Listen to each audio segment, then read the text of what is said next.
out to be completely unreliable assholes.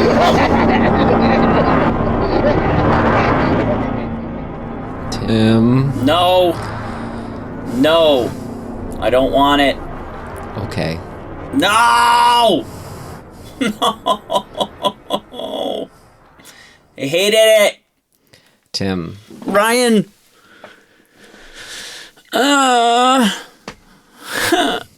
Tim. Ryan! Tim! Ryan! Tim! Ryan! Tim! You know, I don't prefer to swear these days, and nor am I one for a hyperbole. But like, holy shit, Tim. Yeah, well. That's the tamest version of expression for this movie.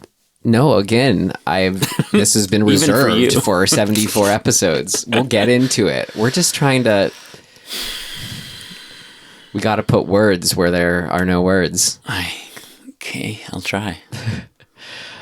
Well, we can start with, this is episode 74 of Dismembering Horror, the podcast show where, well, me, this guy here, Ryan McDuffie, that's my name, hello, and the gentleman sitting across from me. Me. Tim Aslan. Timothy. Well, we get together after watching a horror film, and we talk about what worked for us, what did not work for us, and anything that we thought was interesting or noteworthy to share about the film.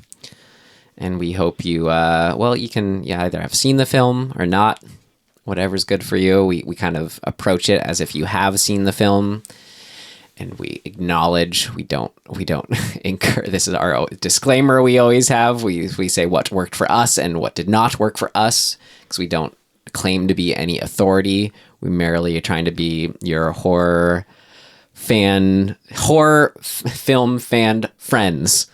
Who are there for you, who can talk to you about horror films. And you're welcome to talk back. We've got social channels and email. So we do think of it as a discussion. And this week's film is a remake / sidequel, right, of the 2004 remake, The Grudge. It's also called The Grudge, and it is the first film with an official 2020 release date Tim and I both saw, whether for the show or otherwise, I believe. Is that true for you, Tim? Yeah. Yeah. Yeah, I haven't gone to see anything. Kind of like when the very first film of, 2019 was Insidious: The Last Key? Or was that...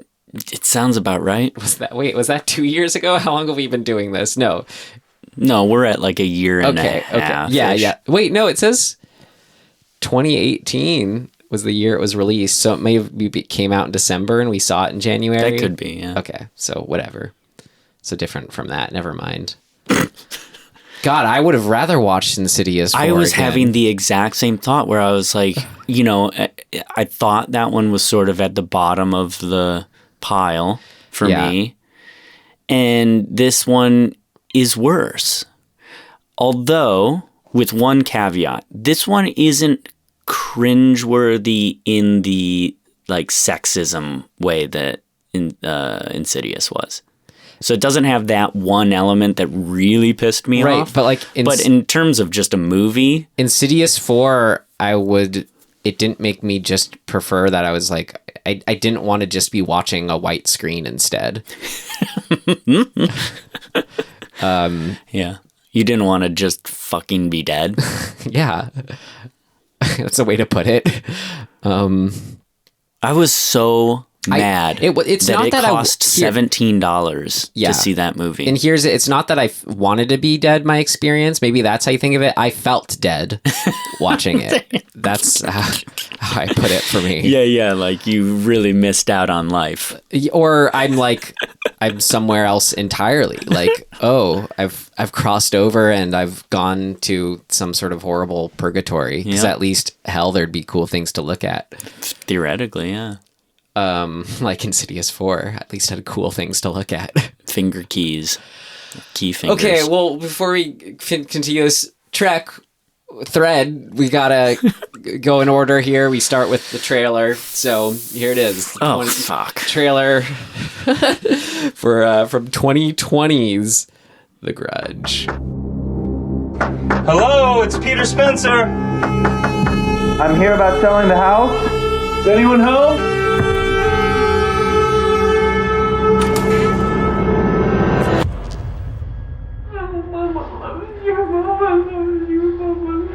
Hello?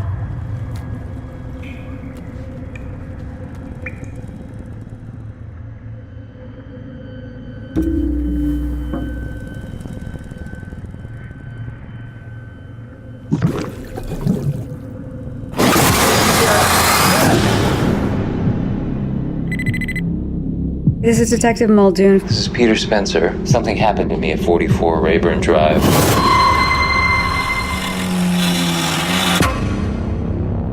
Someone was murdered at that house. Why did you never go into that place? Something never felt right about it. None of this means anything. Wait. What? Are you talking about life? What do you... Is that... What do you... None of the things that are in that trailer and also in the movie mean anything. To me. So then it was an accurate It's just trailer for the movie? Yeah, it's just fucking arbitrary, pointless bullshit to me. You're talking about the movie, not the trailer. Both. Right. So then the trailer did a good job Yeah. of representing the movie. I mean, okay, our rating. Okay, we should continue the train. I feel like I always gotta give this disclaimer on the hate movies, Tim. I'm sorry. You know I gotta do it. Because, like, Tim and I, we liked The Eyes of My Mother. Thought it was really solid. Definitely. The writer-director's kind of film that put him on the scene. Indie movie. He went on to do Piercing, which I want to see. Sounds cool. Is his Giallo homage film. And then went on to do this film, which he rewrote a pre-existing script from the guy who wrote the Pet Sematary remake. And Did you see that one? No. Me neither.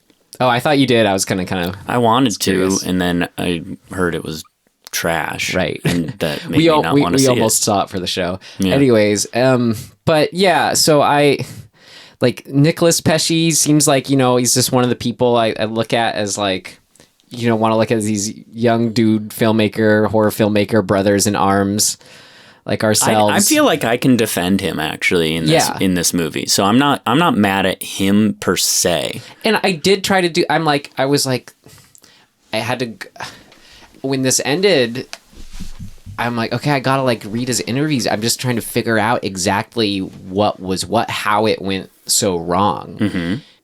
I guess I came down on that. I mean, we can pick this apart further, that like maybe in there you could make like a better movie with the footage. But what was so egregious to me is all the aspects that are just like the worst of kind of like when all those like the stage 6 screen gems, apologies to them too. I like the people who work at these places, yada, yada, you know, kind of thing. But like, just like the worst of like, you know, in a lot of reviews, the jump scare, quote unquote, approach. Somebody is saying, no, don't do that. Do this thing, which is the jump scare that ends a scene. And like somebody's saying that's what this has to be. Yeah, and that person, whoever the fuck that person is, needs to fucking go away. And this feels I'm sorry, like, but like go do something else, because that is not what people fucking want. Especially if the filmmaker's strengths are, you know, when it was just a moody, quiet movie is the other one that we've seen. Right. Like, you can't expect someone like that who doesn't have that predisposition to like not even knowing how to work with the jump scare sounds and all that stuff. We're going to even specify what we're talking about even more here. Yeah, but if you work in 2020, if you work in the horror genre, and you don't know, or you think that what people want are followed through with jump scares. And what I mean by that is specifically the YouTube style version of a jump scare, which is set up, eerie, jump scare, go to black, move on, right? To something else. Like, it doesn't follow through with anything. If you think that that's what people want because those YouTube videos exist and get a lot of hits, that you're wrong. Like, they want that in YouTube. They don't want it in feature films. It could equally be. This is over talked about. It's been talked about for the last 5 fucking years. But it could also equally be not just thinking that those work, but not knowing what does work. Sure. And it could also be, I can defend the kind of like that style if it's something like Ash versus Evil Dead. It's a fun thing. It's self-aware. It's not trying to legitimately be like scary. You know, but even that feels like that's a good example. In Ash vs. Evil Dead, there's still a progression happening like that, you know, when it like splashes blood to like move into the title credits or whatever. Okay, well, we get it. I don't want to get into it soon. We're going to pick it apart further exactly. It's like jump scares and more because we haven't even rated it and we still have our summary. Then we have what worked. Then we can get into what didn't work. Okay. But I did have to wrap up, so I guess this is all to say where I started with Nicolas Pesce. I'd be so curious to hear directly from you years down the line, the behind the scenes of this. None of this is shade thrown personally at anyone, at you. I think it's shade thrown at the perpetuation of a idea that this thing is somehow desirable or effective. Yeah, however that ended up going down, I'd be curious to actually if it's one person, if it's a group think problem, whatever the fuck it's coming from, I vehemently disagree. Hashtag release the Pesce cut. Oh my God. Yeah. We're just going to live in a world of like release 1,000 different movies, cuts. So Tim, per our existing rating system, would you tell yourself to avoid it, stream it, rent it, or buy it? I mean, I have to say avoid it. I have to just because it's... I was struggling. I'm like, do we have anything lower than avoid? Do we have kill yourself? Travel back in time, prevent it from being made? Do we have buy the rights to the film and like track down any physical and counterfeit copies and just eliminate it from existing? Though I guess, you know, we don't want to eliminate... Oh, God, I'm sorry. My brain was comparing it to the Holocaust. That's not right. Whoa. I said...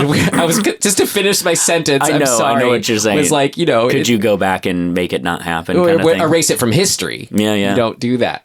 Sorry, that was an extreme inappropriate example of like, you at the same time, we got to learn from these things. Yeah. And sometimes things have to reach their absolute worst before the world collectively... says no more. In a way, it's sort of a funny cap, even though we saw it in this new decade. It was obviously made in the last decade, and it's kind of a funny cap of just a fucking shitty decade. I mean, it's kind of reflective of just like if the world at large is sort of like whatever we are doing is not working, yet people have been pretending it is. Yep. And now, you know, that gets us in stuff only gets worse until we sort of actually act on how bad it is. Yeah, and there's some power that be, whoever or whatever it is, that's going, no. This is how it should go. Yeah. And they're fucking wrong. And they've been wrong. So we both say avoid it, and I try to put so many different ways to like try to put my in review summary, you know, why it's avoid it for me. I arrived at like, well, for context, like how bad this was for me. My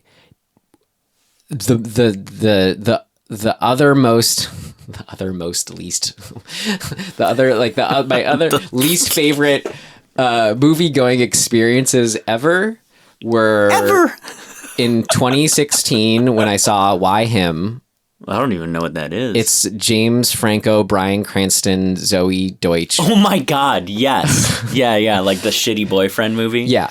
I don't think I finished it, but I saw part of it. It just like, made me feel gross as like a person, like in like gross is, yeah, a lot, whatever worse of a word I'm not thinking of. But then the last other time was I felt this horrible in a theater and just wanted to be gone or watching a white screen. Was in 2003, a horror film called Darkness Falls, which was like the Tooth Fairy movie. Oh, right. I just think of it as the Tooth Fairy movie. Yeah, it's called Darkness Falls. Yeah, I remember that one. That's the only other time. Those are the only other two times that I think I've like viscerally hated a film this much. And maybe their goal was to fucking just burn this franchise to the ground so that it never gets fucking remade. No, I really think it was just doubling down on what doesn't work because they're so desperate. Yeah. Whoever they are that made it turn out so bad. So, but then this is even worse than Darkness Falls, Why Him My Experience, because it's got that added layer of like, it's almost as if Darkness Falls was the like, me and seeing it in high school was this is just the start of the whole like stupid, jump scare sound effect, wall to wall, just not scary movie thing. And now it's taken us until 2020 for that to reach a head. And the fact that it is that reaching its head just made it that much more just kind of unfathomable and egregious. Like how I felt during it. Like, oh, and just the fact, like, remember when we said, so we were like, okay, Tim, maybe we should see it because it's a unique case. It's like a remake of a remake or whatever.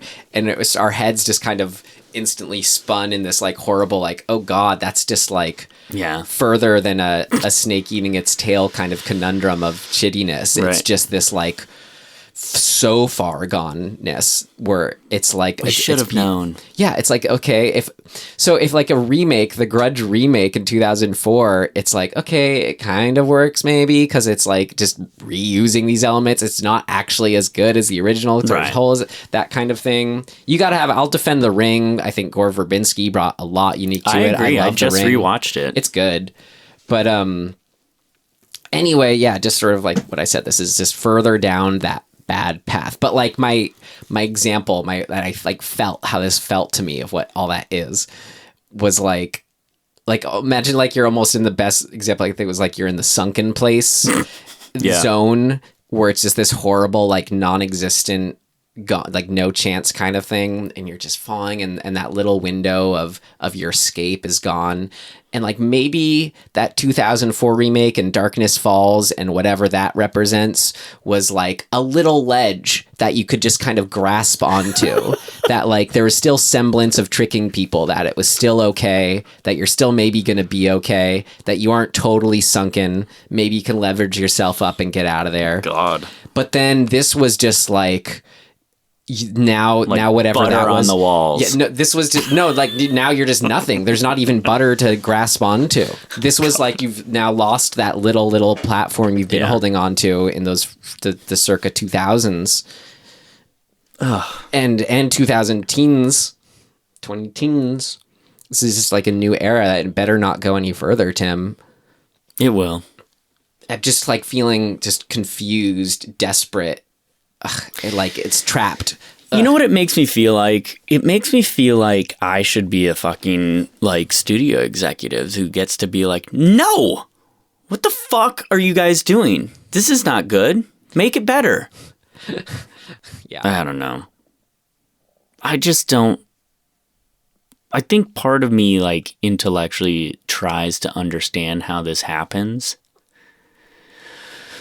But at the end of the day, with a movie like this one in particular, it just totally reeks of a filmmaker really trying to do two things, to toe two lines. One being like make something actually worthwhile and that they are into, and be constrained or beholden to somebody higher up saying, you have to do X, Y, and Z. Like, yeah, some kind of desperate like attempt to And they can't, quote unquote, fix it. right? And they are either unable to contractually or, just interpersonally or whatever the thing that is preventing them as the filmmaker from putting their foot down and being like, fuck off.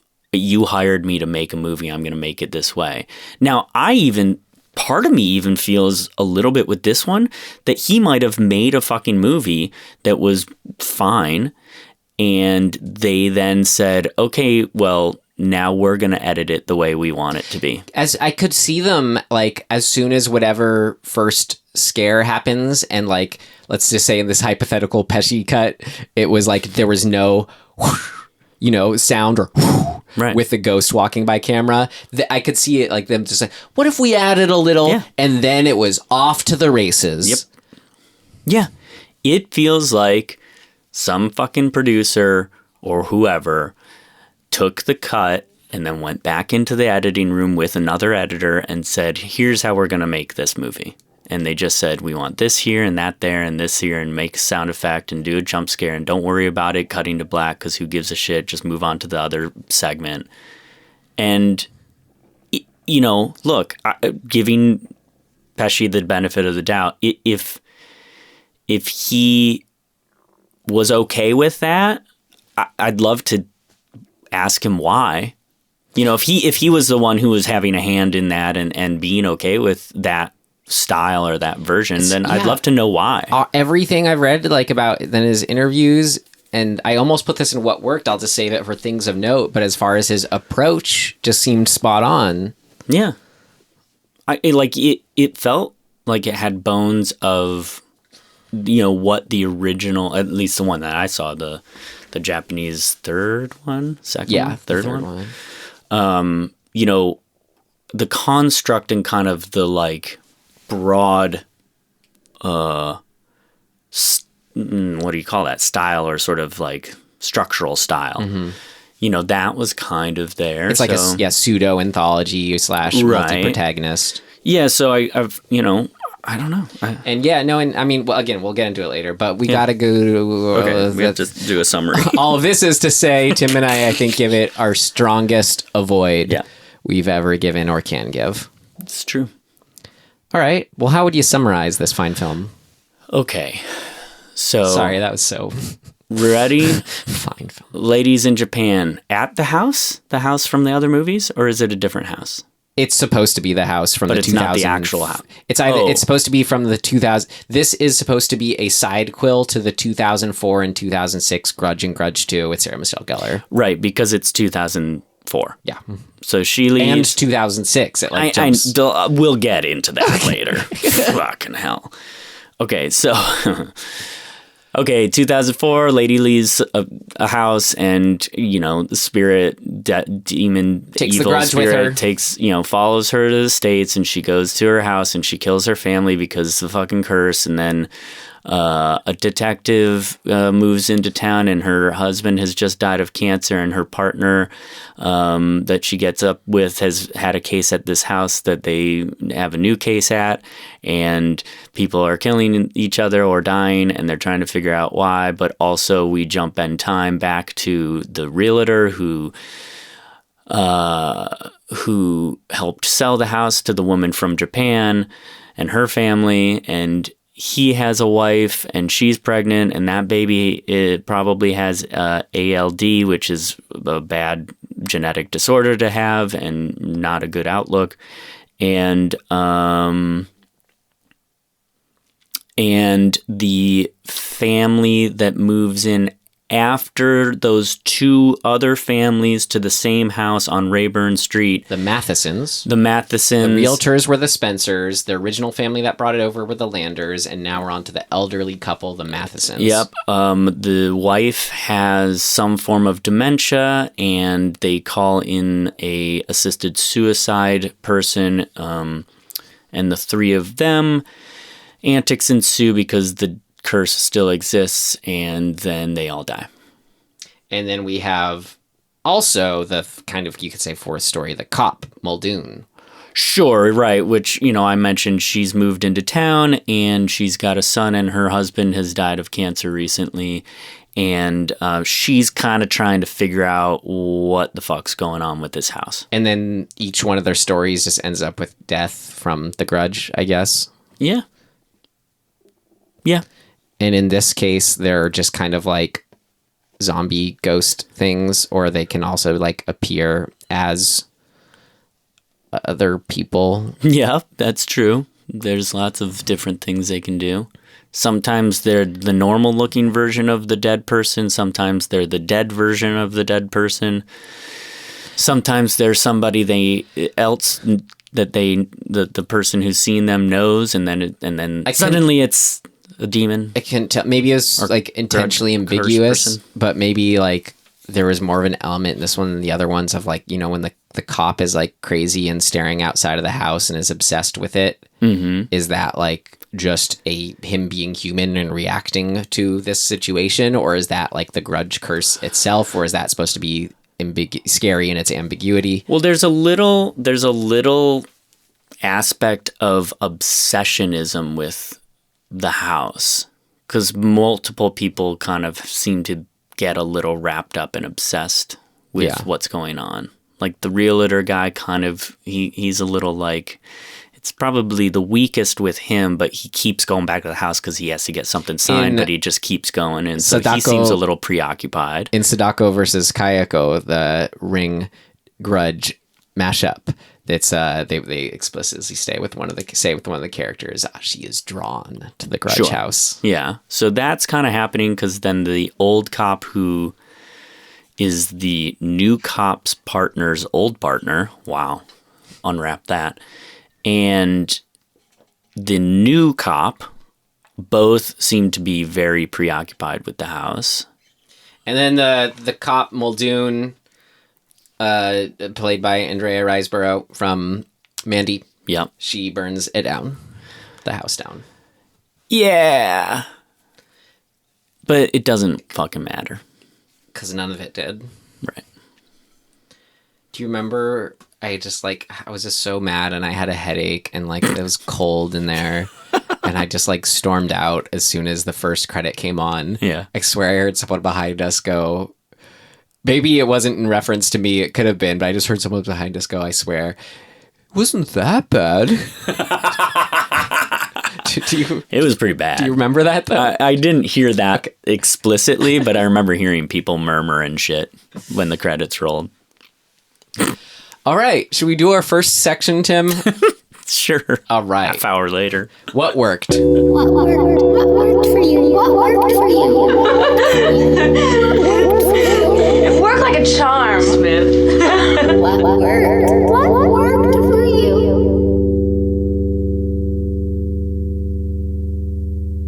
It's not completely void of something. You just want to go with what you got and I'll go with what I got? Yeah. Like this is a really good cast, to be honest, and they're all acting well. So I'm cool with that. And it looks fine. I think the tone is cool, like a visual tone, not the movie's tone. Agree with the cast, kind of agree about how it's shot. I'm not even talking about actually how it's shot. I'm talking about the palette. That's what I mean. Actually. That is what I mean. The palette I'm cool with. The palette, I think, in the context of such a terrible film, just made itself bad. Is how I saw it. Oh, interesting. Yeah, it's like they can't. It felt like, what are you even trying? It's like, why are you even bothering to like? I don't know. Yeah. And then I agree that the performances were good, but or the actors are good actors and did a good job. But I can't say in the context of the film it worked. No, that's true. I guess okay, so to be more specific, what worked for me is the casting. Agreed. Only. Agreed. Casting decisions. And the color palette. Actually, the setting. I like the setting. It worked for me. Pennsylvania is a fucking damp place. What worked for me was when I got excited just seeing, even though it like wasn't the one from the original Japanese ones, I just got excited seeing someone exit the Grudge house in Japan. Mm-hmm. And then there was the shot of the dog looking happy. I liked that.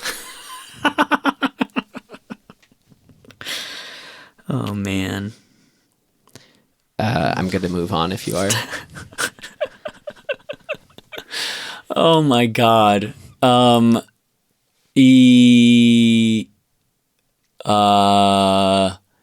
God. Is there anything else? I have lots Jesus of other things Christ. that almost went in this section, but again, those just ended up being commending for like intentions, which I decided on isn't the end result of the movie. Like, I'm sorry, I can't count it. Right. Wow. There really is not anything else unless their goal was to make me laugh in quiet desperation of just I had like reached my limit of being mad that I had to just fucking laugh. Like, and it's not even a real laugh. It's an exasperated like, oh my God. Tim, I think I can tell you that pretty assuredly that wasn't their intention. Oh, okay. Then it didn't work for me. Okay. All right, next section. What did not work? It's not ready yet. Seems to work okay. No, something important's missing. What did not work? Okay, what just made me reach my breaking point, like we already kind of brought it up, was just these, we were kind of referring to them as jump scares, but to specify a bit more, I already mentioned it briefly, but just they were incessant, blanketed across the whole film. It was just an utter onslaught of the whooshes, boomers, ahs, whatever those. It's like they dug into their vault and just used every single one. Yep. It doesn't matter, someone walks on screen, they turn around. Just all that. Just stop. Yeah. Yeah. And it felt like that's why I felt like I was drowning. It was just this just this malaise. Yeah. And it's like even people who like those, or those people who execute them, it's like they lost sight of the idea that even just to do a jump scare or have one of those sounds be effective at all, you have to stagger them and pace them. Mm-hmm. This was just the soundtrack, not even just the music I'm referring to, but like literally the track of sound. The whole movie was just those effects. Mm-hmm. And then from that's what made me like totally just feel in this emotional state of like, I've lost sense of time and place of like where this movie is at any given point. It would be interesting, I think, to track it because it felt to me, generally you sort of say, this is a broad general thing, but like you say, every 10 to 12 minutes, like, that's a good sort of sequence of time to use as your cycle in a movie. 10 to 12 minutes, 8 to 12 minutes, somewhere in there where you can build some stuff up, you can kind of crescendo up to a point, you can get, a beginning, middle, and end feel to this sequence of time and it's pleasing to us as viewers. I don't know, but it'd be interesting to look because it's felt to me like this one cycle was about 3 minutes. And it was a 3-minute, like, little serial moment and disjointed because they have multiple stories going on. So you get with one character for about 3 minutes, jump scare. Then you're into another character's story for about 3 minutes, jump scare. I just and can't it just even, was I don't nonstop. Know, but that's why I was trying to broaden it and say it's not just jump scares. It's these little sounds. Because that was I'm using that as a catch-all That was term. every 5 seconds. It was every 3 seconds. It was just like for someone to walk across a room. Right. They couldn't do it without. Yeah. But to me, it really is the construct of these YouTube videos. Like that. That's what. What are these YouTube videos? So, like, remember the lights out YouTube video? It's that.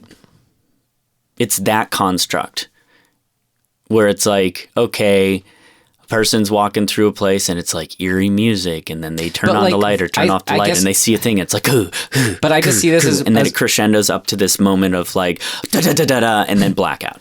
But this is just more that direct evolution of like the jump scare in like Darkness Falls again. Like I think this is outside. I mean, I think you can relate it to those YouTube videos, but just as far as like a filmic evolution, how we got to where we were, I see more the direct line there. Yeah, I think that we're a little bit talking about the same circle, where it's like the Darkness Falls things led to the YouTube things, and now we're back to the Darkness Falls things, but they've been influenced by the YouTube things that were influenced by the Darkness Falls thing. So it's like it's all the same circle of bullshit. But like from the opening of this, can we talk about the opening for a second? So, well, I mean, yeah, that's what I was gonna say. Hang on a second. Yeah, this weird text scroll that comes up at the very beginning. Do you remember this? No, that's what I was going to talk about. Oh, good, because it is bizarre. So it was so weird. I mean, it just was sort of like indicative of everything. Like, it's so far from like the original first eerie Grudge movie, where it's just like, I think it's just like a quiet, like white on black kind of like in that very J-horror style, just like say what it is up front. So then that lets the imagination go as far as, yes, but how does that look? How does that play out? That's scary. This was just that feeling I described that the whole movie was, it was there from this opening title of like the Grudge explanation, basically. First, it just made it seem like the most, rather than a kind of ominous setup, it was just only show, don't tell, or tell, don't tell, don't show. Don't show. Yeah. Where it was like, rather than anything eerie or ominous, it was just wah, wah, wah, psh, psh, psh, bah, bah, bah, this is exactly, and you were just like, what? It didn't feel like it made any sense either. It was like 5 different sentences that I was like, are those connected to anything? Because it just, what am I even reading? It came in and out really awkwardly. Like the timing was weird, and it just felt like, ugh. So that was just perfectly indicative of the movie as a whole. But you go even to the first 12 frames of this film, I went, oh no, it's bad. Because the sound, the music that came on, it was the chintziest kind of like, bling, bling, like it was kind of the horror I don't even remember music, just with the very first, whatever the first title card was. God. And then you see those shots of Japan, and I got kind of excited, but it was quickly, that was like, what, 30 seconds? Not even, probably. But yeah, actually, that's an interesting point. When they shot the cityscape of Japan and like on the streets, I was like, oh, this feels older. Like it's old style, and like maybe the camera or the lens they were using or whatever, like just felt, it felt cool, dated and cool. Yeah, and the feel of those very, very like just second long shots, it was more in line with his like the sort of observational, quiet eyes of my mother feel. But then we jump to the house, and suddenly the image is much, much different. It's like clearly a modern image. So I was like, oh, well, okay. I guess we're not doing that other thing. Yep. And then I'm generally pretty put off by like inhuman behavior, and what I mean by that is like in real life, I just don't buy people like this is such a telling an actor to do a thing. Like you walk out of the house and you turn around and you look at the house and you just kind of go, yeah. And you stand there for a minute contemplative. It's like, we don't do that really. And so I'm immediately just kind of out. And then the garbage bag moved, and I was like, that's kind of interesting. The only time in my life I can think of when I actually did that, I'm sure there have been others, was when I was in Tokyo and went to see the Grudge house. And when I said goodbye, I just have to keep looking behind my shoulder wistfully and saying goodbye to it. Yeah, but it belies, I think, the context of that moment for this character, right? Like, what are we supposed to think about her leaving this house? Because it feels like she's kind of bemused and like, well, on to the next thing. And is that how she's supposed to be feeling? Like, did she just... What the fuck is she coming out of? Is she coming out of there because she was working a case and it was disturbing? Or like, what the fuck? Is she connected to the other movie? The 04 movie? I'm guessing so. Is she a character from it? I don't know. And if so, I guess then she must have seen some fucked up shit. So why the fuck she got that smirk on her face? Tim, you know what I mean? I do. So I don't. I think this is all too like granular and specific for me to kind of like. Well, I guess I'm sort of setting the stage of just like my opening moments, just being like, this is all feels fucking what the fuck, right? Yeah. And so once we get into the meat of the movie, or what I thought would be the meat of the movie, which is Muldoon's story, right? I actually was kind of like, all right, I love a mystery. Let's watch her try to figure it out. And if you're going to do that, have her go, like, the best mystery, like, detective novels I've read all do a very similar thing. They basically red herring the fuck out of the lead detective's, like, trajectory.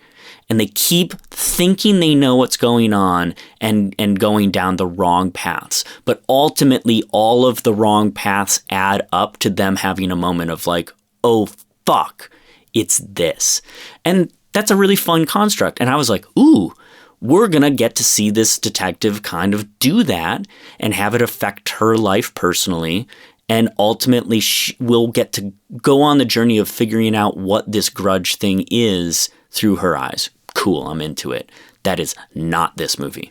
Mm-hmm. And it effectively ended up being her just reading files and then flashing to the content of those files, but more, because we get to see the actual people doing stuff. At any given point, like, I couldn't care. I couldn't tell you what was like happening or why they were. I just didn't. At no point was I wondering what's going to happen next. That's right, because they tell you what's going on before anybody has to wonder what's going on. Yeah. That's fucking terrible. You mean as far as setting up what the grudge is? Well, because again, that worked for me in the originals. No, as far as like, so for example, we are told right off the bat that there is this entity doing stuff, right? We know that. And she doesn't, Muldoon doesn't, so that's kind of okay.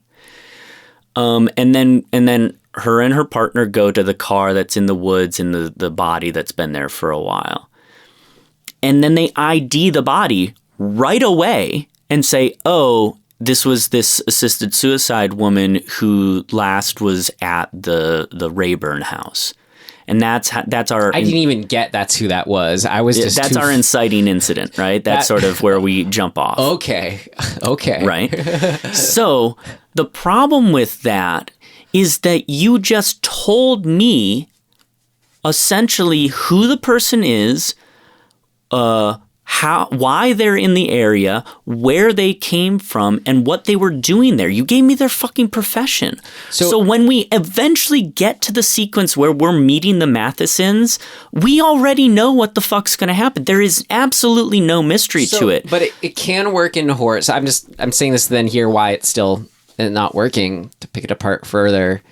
But you can do in horror, you do the thing, you set up this person is going to die, and then the horror is in that suspense of like how exactly it plays out. That's right, but they don't even give us an opportunity to wonder that, because the guy just says, oh, there must have been it looks like there was somebody in there with her. And so we know then it's the grudge ghost. So right? Like it's, so rather than irrelevant. Just being like there's just something weird about this, or just this person died, we don't know how.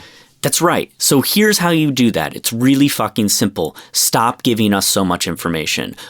Only piece of information we should have gotten from that car is a fucking piece of paper which existed that had the address, the 44 Rayburn address on it. That's it. Nothing else. We should not get any other information. Then we get to sort of start to wonder, well, why was she there in the first place? What was she doing? Why was she driving away so crazy? Why was she on this back road instead of a normal road? Like, we get to ask all those questions, but they answered all those questions in the first in that scene in the beginning. So when it comes back around, I don't give a fuck. I already know why. You're much more, I don't know, not forgiving viewer, but I had already checked out at this point. I didn't even care. I was still I was attentive. I get you. It all comes back to me with that style. I just couldn't pay attention to anything. Like, give us a fucking reason to wonder. The malaise is the best word again. How it all felt to me. Like, her bones are broken in weird ways, and like, have the coroner be like,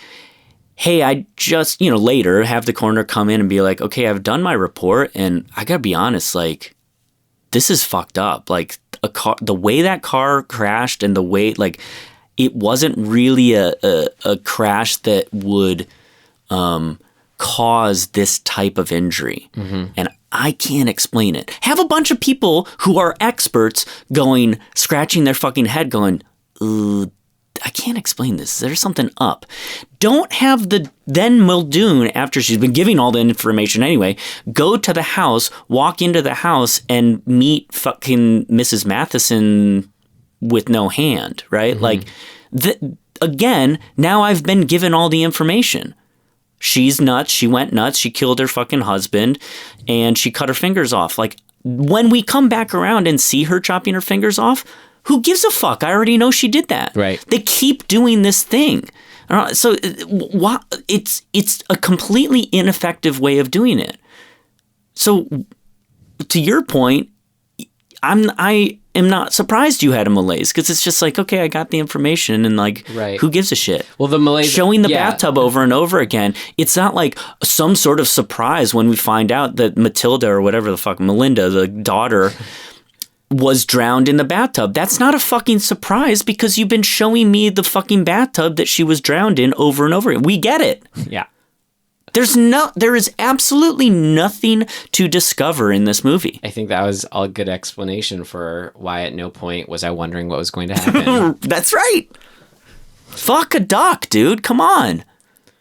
It was just so unpleasant too. Like, I can't, like how I said, I couldn't even say, oh, because I like these actors, I enjoyed that about it, because I just felt so bad for everyone in it. Yeah.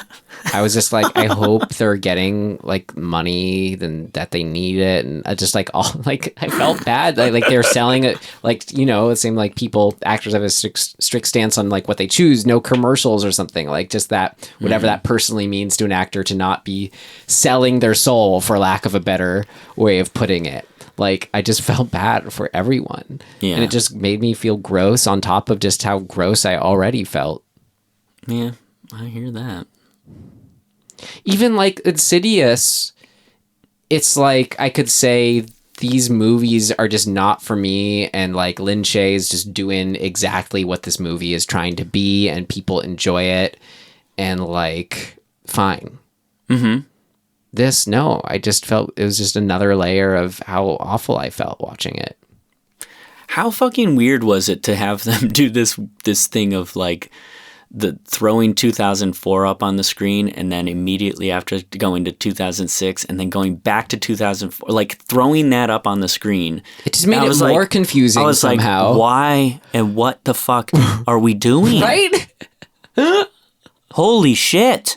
Stop showing me the fucking Rayburn Street sign. Yeah. They showed that like 8 fucking times. I know what street we're on. Even one of the little interviews is like with John Cho, he's like, there's like, who's your character? And he's like, oh, play a realtor of 44 Rayburn Street. It's like he had to say that street and address. Holy shit. Just there over and over and over again. What the fuck? I don't know how else to. You know what didn't work for me either? In the final sequence when she goes to burn the house down, the fucking interior light of her car is on, and it stays on the whole time. It just annoys me. But like, so what? I know. In the it's just like one more fucking thing to be annoyed with. That's what I don't know how to. Also, you know what also annoys me? If you're gonna fucking gasoline a fucking house, you don't start pouring gasoline out at the front door. You go to the fucking top floor and you work your way back down. Otherwise, you're covered in fucking gasoline. You're walking around in it. Really? That's what they did? Yeah, she walks in and just starts sloshing it around all like right away and then goes up the stairs. You don't fucking slosh in front of you. You back out. I was just so far beyond caring about details. Again, just because this overall, feel of it, because of these stupid swooshes and boomers and ahs and oohs and honks and he's and whells and roofs, all that. The hand coming out of the back of his head is not interesting. Right? Like when he's taking a shower. We saw that in the other movie. It's like we're waiting. Why are we I was doing just it? waiting for the moment to be over. It was incredible because here's like my experience. Why like I say like, you know, I keep bring up all those sound effects and the jump scare ones. It was incredible because all those essentially made my experience. So like even in Insidious: The Last Forky, those jump scares, because we were in an equally loud theater, I would jump and we would just be mad. And we were mad then about like, yeah, great. So you play a loud noise and I jump, like whoop-de-doo. Right. Whatever fun that might be, even though it's not really like does anything for me, that wasn't even happening. It was crazy to be sitting there because of all the sound effects leading up to those. Yeah. It's just that effect. It doesn't even make you jump when the actual jump happens. Yeah, I think I've mentioned it before, but there is a really good, I don't know what it's called, but there is a YouTube video that breaks down why jump scares do and don't work and like how to do it right and how they're misused constantly. Right. And it's like, one of the main things they say is don't fucking do them early in the movie. You do them like once early to prime you, and then you do not do them for a fucking while. This is just onslaught. Beyond that, too, like I have to think this is what I want to give Nicolas Pesce the benefit of the doubt, and that there are other hands in this, because you have to like what's that filmmaker who did Blue Ruin and stuff, has such a good he's so good. I don't know his name, good handle on where our modern expectations are for the sort of surprise moment to happen. Yep. Yeah, so you have to, if you're gonna do this shit, you have to at least subvert the expectations some of the time. I know, so you and I, Tim, I'm sure, and I bet the other dozen people or 6 people, whoever was in there, in our theater, that all the jump scares, you and I could have like, you know... Yeah. We could have I was internally pointing exactly where they happened, and they happened. Yep. I agree. Every time one was going to happen, I was like, I got on the first one, I think. And I remember I looked over at you and you were like, you had taken your glasses off and you were like rolling your eyes and then rubbing your forehead because you're just, and like shaking your head. You're just like, fuck this. And I remember just thinking, and you muttered, you fucking, like, your eyes are closed and you're rubbing your forehead and you're shaking your head and you just go, cheap. I don't even remember that. Oh, dude, it was classic. So then every time we get to a moment that is setting that up, it happens. So I was just like, well, I'm not going to get God again. It was just like watching things happen. But it wasn't just watching. It was watching things happen that made me feel terrible. Again, I'd rather been watching a white screen. Haven't felt that way since Why Him, and then before that, Darkness Falls. It's so fucking dumb. This jumping around was so executed. Again, like from a well-attentioned place, but that's right. I'm like, I guess I already said it, but like jumping to giving too much information early on ruined everything. You know, like, then when we cut back to the Muldoon detective, like, doing her research and trying to, like, figure out what the fuck's going on, I'm like, well, you just read what's going on. What are you wondering about? Mm-hmm. You know what I mean? Like, there's no carrot and stick at all. For her character, it's like, I guess she sort of wants to just get more information, but all of the information is at her hands. She has access to all of it. So she's just going through it. Mm-hmm. Who gives a shit then? Like, give her a fucking obstacle. Make her partner not like her. He's like really nice to her until he's not later in the movie. I literally feel like the movie is backwards. turn the movie completely around and it might actually sequentially work. Because you go, what the fuck? Like, why are they doing this? What's happening? Why are they fucking so pissed at each other? And like, then you find out what the fuck. But Jesus, this is why we have you, Tim. Props for you for being able to follow it this closely. There are elements that almost, like, I get why they're there. The movie, every character is grieving in a way. And that's cool, great. Let's lean in on that and have us care about their experience in grieving. We don't get that at all. Like, everybody's just kind of like, yeah, I'm grieving. Sort of sucks. But also this grudge thing's happening. I never thought I'd feel so little watching a pregnant woman get murdered. Right? The effect, doing the effect where he like flits across the screen to kill her pissed me off. We just keep blaming this unknown entity, and whoever that is, Here's the thing. And maybe there's more to this. These are real things, right? Like, in real life, mothers kill their kids. That's a thing that does happen in real life. It's super fucked up.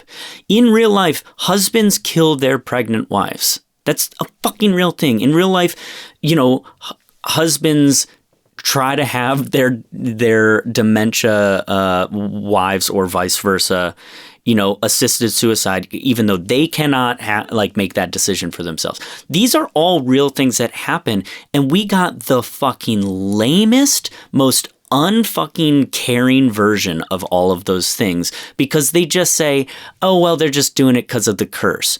How about we see them do it and not know that they're being provoked by the curse? And that's fucking horror. And then the detective has to figure out why these fucking people have done these awful, the worst things that you can do.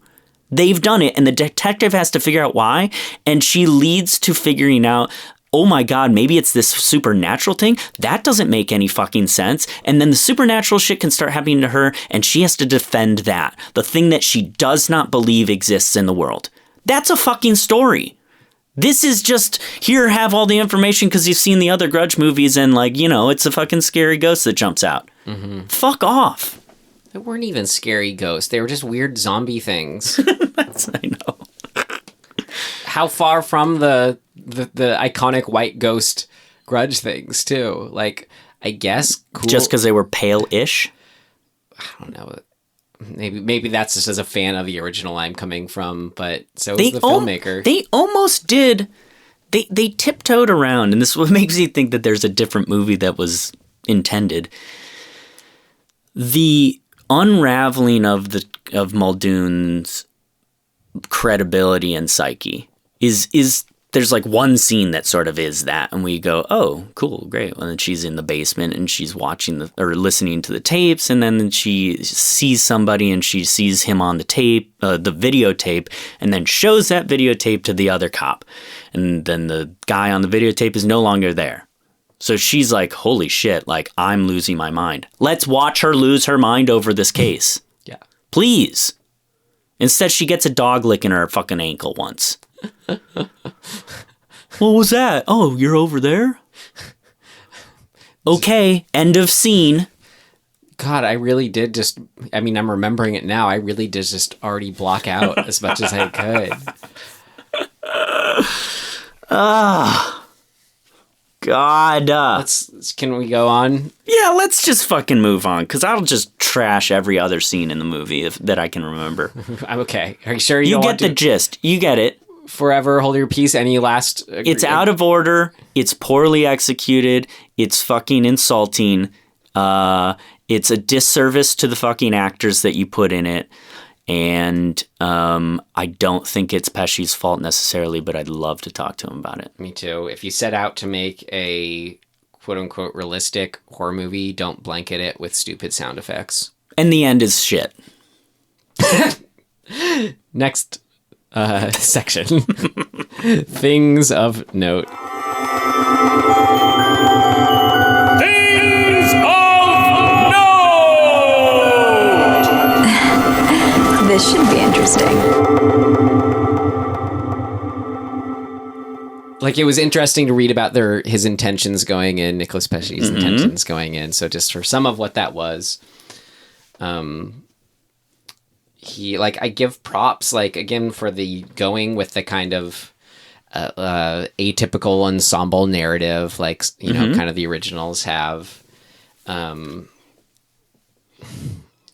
don't know. He was okay. Here's some. Maybe I'll give you some quotes and more stuff. Just let me read some stuff off. Okay. Well, he compared it to, you know, like the Hill House Netflix show, saying, you know, wanted to have it be where, you know, wanting character drama, like use that real life drama, kind of like you just said, of those extreme situations. So he's coming from that place.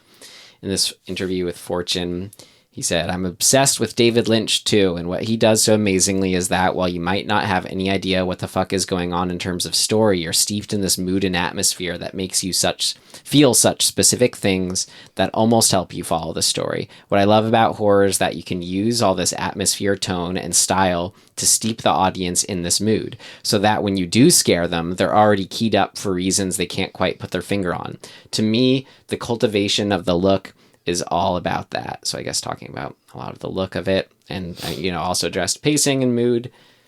But, like, yeah, he said, so use the atmosphere, tone, and style to steep the audience in the mood. As we already said, that exact atmosphere, tone, and style was just sound effects blanketed throughout the whole thing. Those silly boomers. Another reason to think that maybe what he intended on was to have none of that sound shit, and they railroaded him and put it in. He said, there was just no way I was going to make an easy, fun Grudge movie. Again, what it seemed like it was forced into being. Pesce explains, speaking to Fortune by phone, "It was always going to be this intense, brutalist sort of nightmare." Then don't do it in the style of Darkness Falls, people.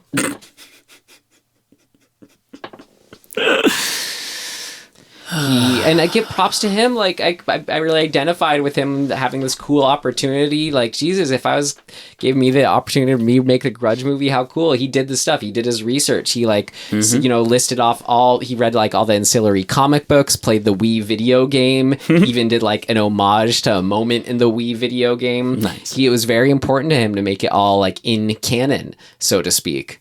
Like, I get stuff that just got me, you know, hopeful for this movie. Yeah. In the originals, you've seen all of them, right? I couldn't make it through the White Ghost, Black Ghost. Well, whatever. But and so no, there's actually a lot out there I forgot about too. There's like, no, wait, those are Ring ones. Never mind. So, okay. So the impetus for this whole franchise is that one person gets murdered, which is horrible, right? And their spirit is the thing that's coming after people. And the spirit is attached to the house? Yeah, and then whoever enters the house is then cursed. Okay. So I feel like there's a little bit of a opportunity to expand on that, and also a like flaw in that, because unless look, for me personally, like if a curse is going to have it there, like you generally want somebody to have a reason to be cursed, not just walking into a house. Like, what a bummer, dude. Like, that's like, you know, making a movie about people who happen to walk across the street at the wrong time, get hit by a bus. Mm-hmm. Fucking, it's just a bummer. Mm-hmm. It doesn't mean anything. It's just unlucky. So I feel like there's an opportunity.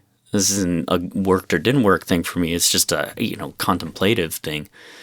Like, can we move that around a little bit in a way that is purposeful and interesting and like actually has meaning? Play with that that rule of once you enter the house. Yeah. Yeah. I think what they ended up doing is they shoehorned that rule. Well, they shoehorn the characters into abiding by that rule. That's not good. They shoehorn the characters.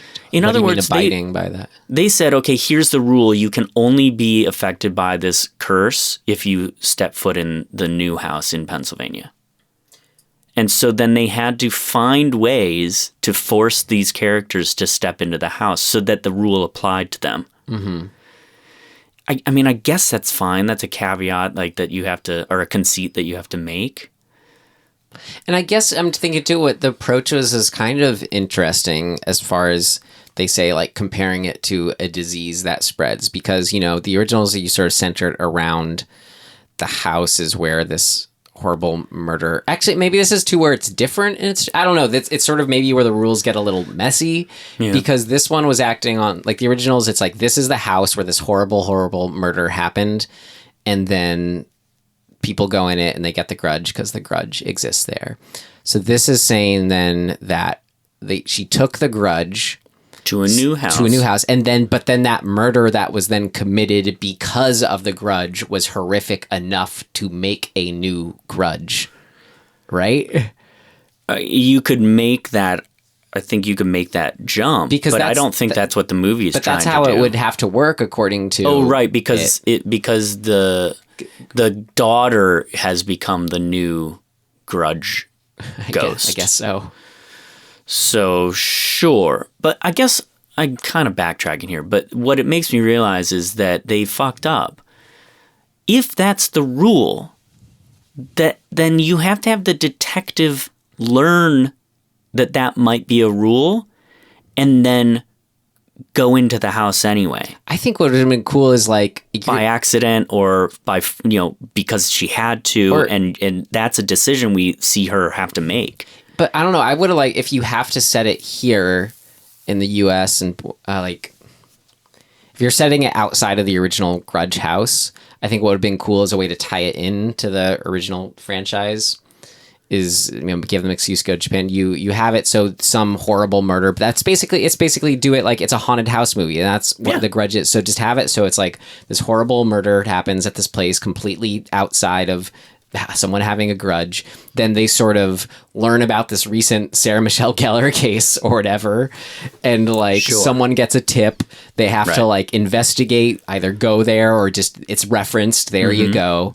And this is kind of like, okay, this is a haunted house movie set in the Grudge universe where this is the rule. Then that way we actually have the sort of very clear association with this house. That's what felt kind of weird and always just kind of like it didn't give it that weight. Yeah, you could make some sort of connective thread too. It could be I mean, obviously they didn't give a fuck about abiding by anything. So let's make up a rule or make up a story element that connects to things. That's just kind of fun.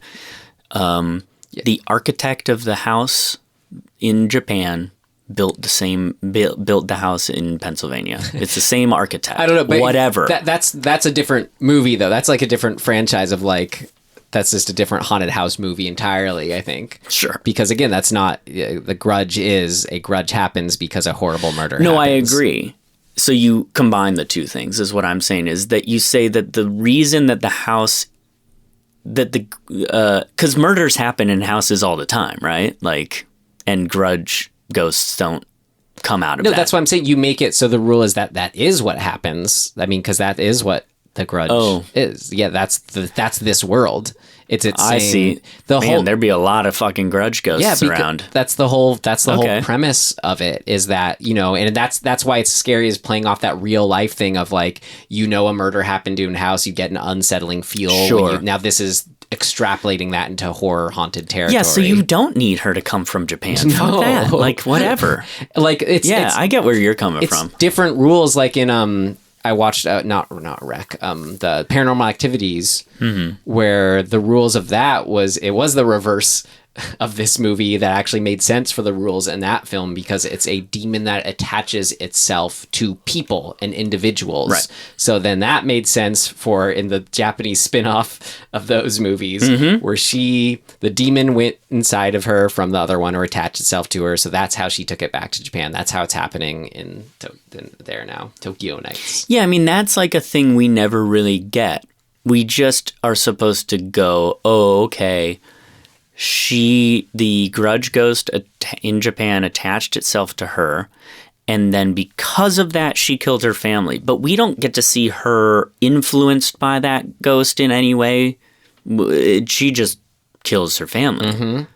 But we're just, I guess, just because the Grudge ghost attached itself to her. Okay. Right. Yeah. Well, whatever. Thanks for not giving us an actual reason. And that inherently cheapens the murder itself because we just put the blame on the Grudge or the ghost or whatever. Yeah.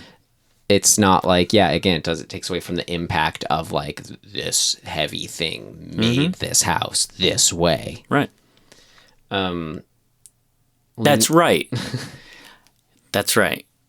Just have her kill her kid. Have her be somebody who did that. That's the worst thing. That would cause the Grudge to start. Yeah.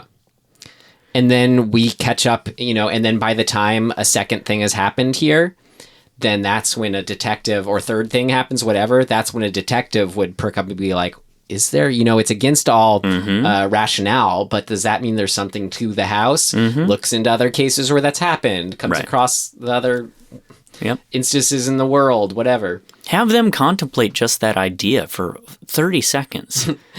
Like, then just have them reading the statistics and just be like, it's so fucking wild that the common occurrence of a secondary or tertiary murders that are unconnected to the initial one happening in the same house concurrently. Like that, what a fucking crazy statistic.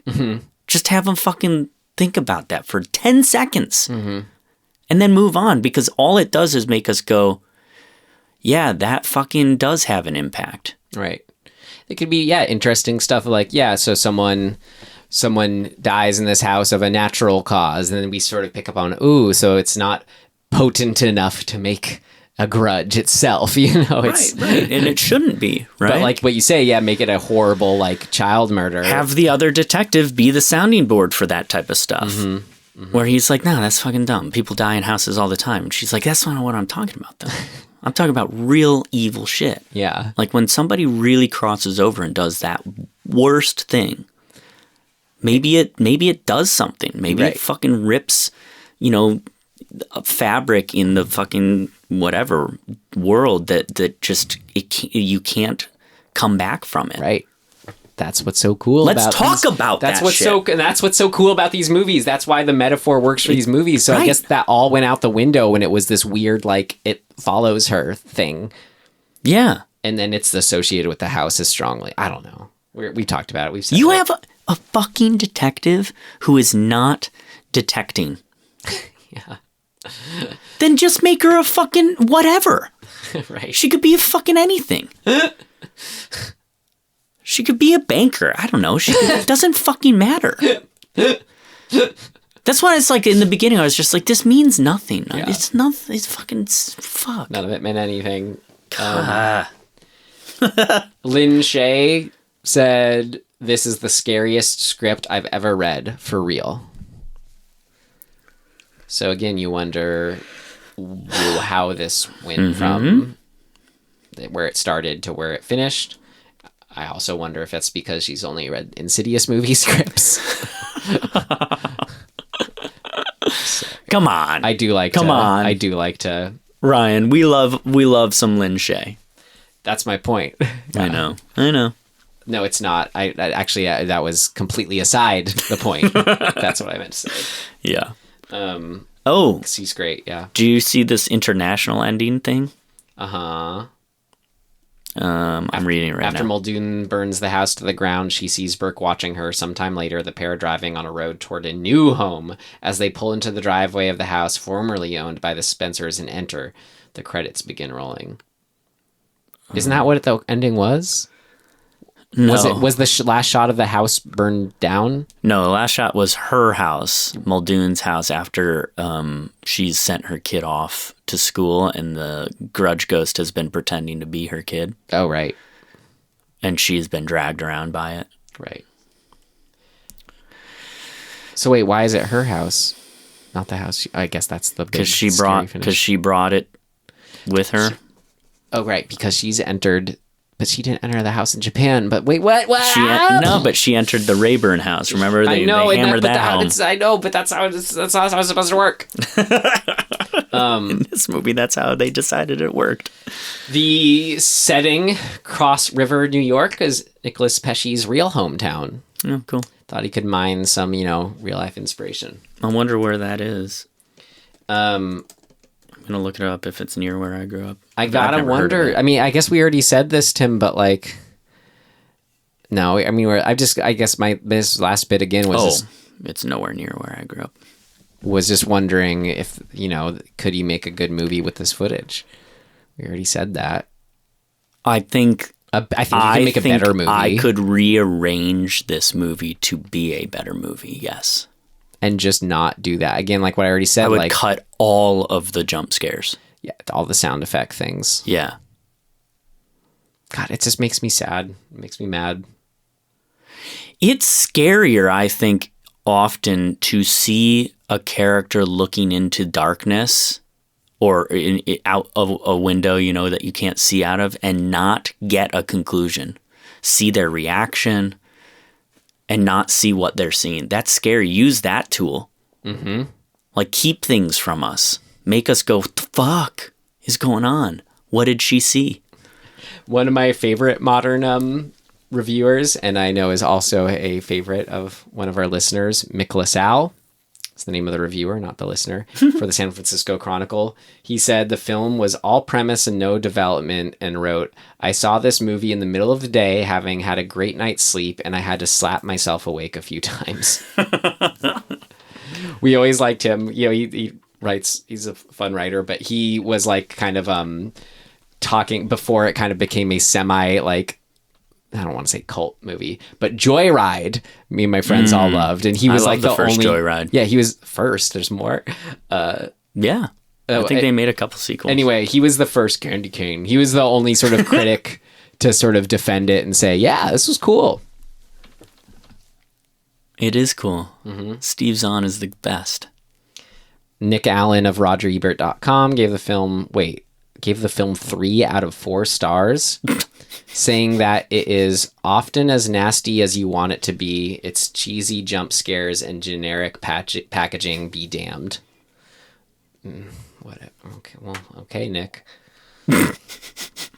And then Nicolas Pesce did express interest in like doing sequels or continuing it, of just being able to either do it in, work with the idea in a less contemporary time period or other areas of the world that aren't Japan or America.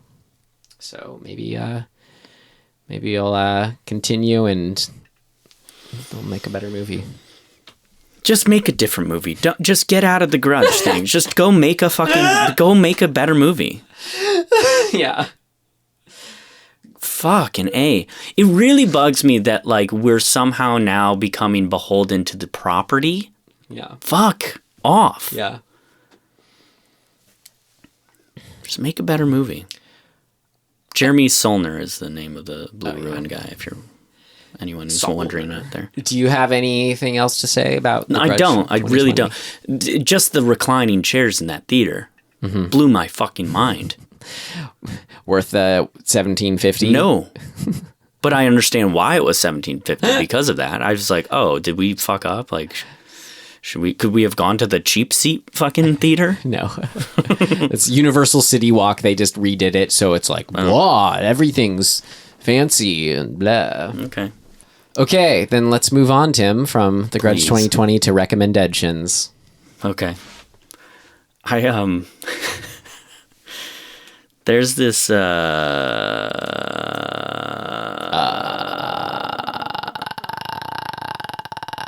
know you didn't mean to do that. That was funny, Tim. Do you see what you just did? I did. I see it. So there's this series of, I guess they're movies, but I think that they were initially they were episodic, but then they got just combined into movies. It's a really great explanation. They're horrible. Don't get me wrong, but they're right in the thing that I like, which is ghost hunting. They're called they're all just called a haunting, and then whatever the location that what are you they're talking about? A YouTube show? No, it's on Netflix. It's on Prime, I think. A haunting? Yeah, so like for example, this one is a haunting on Washington Avenue, or there's a ton of them. A haunting on Dice Road. Okay. Get it. So like I've watched most of them, and they're pretty bad, and they do sometimes give you some stuff, like some cool, ghost hunting moments or whatever. The last one I watched, I stayed up like way too fucking late watching this thing. And it was pretty okay, like interesting. It's this old, I guess kind of Civil War era, like mansion that some family had bought, and right off the bat had started having issues and whatever. But they end up using technology, I'm using air quotes, that video technology that they run through some sort of computer program that they've created, and that looks for spirit like faces, which is dubious in and of itself, but just get on board because it's fun. They, in this one, come up with this face that is so upsetting. And it actually made me fucking kind of creeped out, and like feeling that like I was like laying on my fucking carpet in front of my TV and with all the lights off, and it's like 1 a.m. and I'm looking over into like the abyss of darkness that leads to my bathroom, being like, I'm kind of fucking creeped out right now. Like I'm getting that the willies kind of feeling, which I was kind of psyched about. So are you recommending this specific episode? Yes, which means it's this one here. It's called A Haunting on Brockway Street. Brockway Street. Yeah. So it's neither a way nor a street. Yeah, so that's mine, because you'll get to the face thing, and then they show the image over and over again, and it's it's pretty good. My recommendation, I got to do the first ever repeat recommendation just because. Wow. So after seeing this movie 2 nights ago, Tim, I watched last night with a friend the Grudge versus The Ring. Oh yeah, Sadako versus Kayako, and it's totally not in the vein of like the originals, but it is for me kind of like when I said Ash versus Evil Dead earlier. It's like, this is how you do, like, this is when the swoosh whatever boomer sound effects are okay, when it's just trying to be fun, when it's just trying to be like ridiculous and fun and knows what it is, like it's okay. So yeah. And it's just watch this instead. That's why it's like, yeah, it's fun. This rather than this weird middle ground. Yeah, shit. Middling is it's rather a weird bottoming, wholly offensive, horrible feeling middle ground. Anyway, I still stand by it. I'm recommending it again. It's better than you may think, more fun than you may think. It's got its problems, but whatever. It's still cool. Sadako versus Kayako. It's back on Shudder. Cool. My turn for next week's movie, Tim. Yeah, it is, buddy. Next week, we will be back with... from 2015. Oh, no. Starring one Jack Black. Oh, no. Goosebumps. Oh, no! It's happened. It's happened, Tim. Fuck. Tim. Now I have to, like, do something. This is... like, learn something. What? Don't I have to, like, learn about Goosebumps before I see this so that I know what the fuck's going on? No, not at all. Oh, okay, great. I think you said you had a Goosebumps expert friend. I do. If they're available, we can try to get to join us. And see if he wants to come on. But I had to make the request for this one, Tim. I'm just sad that this show that we're doing here is something I can't share with my mom because of your incessant swearing. So I just, for the Goosebumps episode, which is a PG kids movie, I was just, for me this once, I was going to ask if we could Can't you just bleep me? No, I'm not going to. Too much work? Too much work, and it's just the same. It's still coming through. We're reviewing this PG movie. Can we... Okay, just for me this once, and my mom... I have to imagine that there's a kid in the room. Do a PG... And I think I can do it. Yeah, and that's how my mom likes things, so that's a good way to put it. That would mean a lot to me. To cover this film inspired by these books that I loved more than anything from my childhood. Wow. I'm sorry, Ryan's mom, that I swear so fucking much. Well, I'm... Exactly! Point proven. Yep. So great. I'm finally excited just to cross that one off. Cool. Goosebumps 2015 we'll be back with this time next week, unless you're listening to this later and it's already out. Listen to it too if you want. But in the meantime, you can find us at dismemberinghorror.com. Got links to our social media things there. Got an email address, dismemberinghorror@gmail.com. Yeah. Dismemberinghorror@gmail.com. We want to hear from you folks. Yeah, you should do that. Get into it. Leave us a review. It'd mean us a lot. I mean, if you like it, if you leave us a good review, mean us a lot. Mean us a lot. Mean a lot to us. Mean us a lot. Yep. So mean us a lot. Anyways, all right. That's it. Yeah, that's it. In closing, thank you for listening. We will see you next time. Bye. Bye.